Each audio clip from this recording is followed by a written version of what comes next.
В Жиганске управляющий Пенсионного фонда Российской Федерации по Республике Георгий Степанов встретился с населением и провел заседание межведомственной комиссии по налоговой и социальной политике. Продолжат коллеги.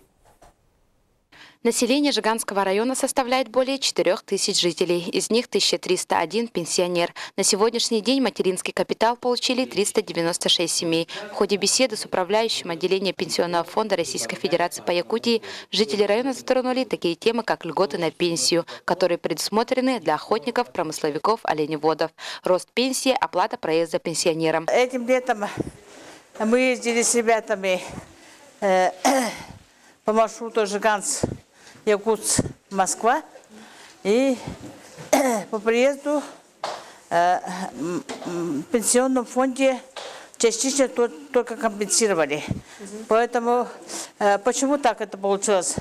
Получилось потому, что через туристическую фирму, туристическая фирма закупила билеты у частного предпринимателя, и поэтому мне предложили предоставить еще дополнительные документы. И по предоставлению этого документа, наверное, решится документ об оплате полностью уже.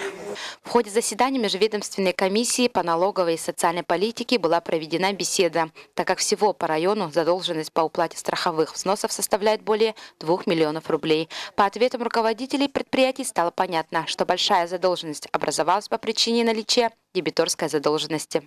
Мы внесли предложение руководству УЛУСа совместно проводить обучающие семинары с тем, чтобы исключить в будущем, скажем так, технические какие-то ошибки в процессе уплаты страховых взносов.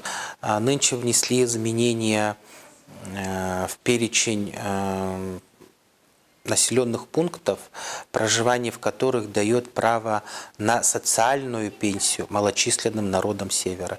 Наследие Жиганского района в этом перечне тоже присутствует. Поэтому все те льготы, которые и для работников традиционных отраслей промыслов и для малочисленных народов Севера, они все сохранены. По итогам заседания были приняты определенные решения. Даны поручения финансово-казначейскому управлению по эффективному контролю предприятий, как при планировании финансовых расходов, так и при осуществлении контроля по уплате обязательных платежей во внебюджетный социальный фонд. Анна Петрова, Мария Полонова, НВК «Саха», Жиганск.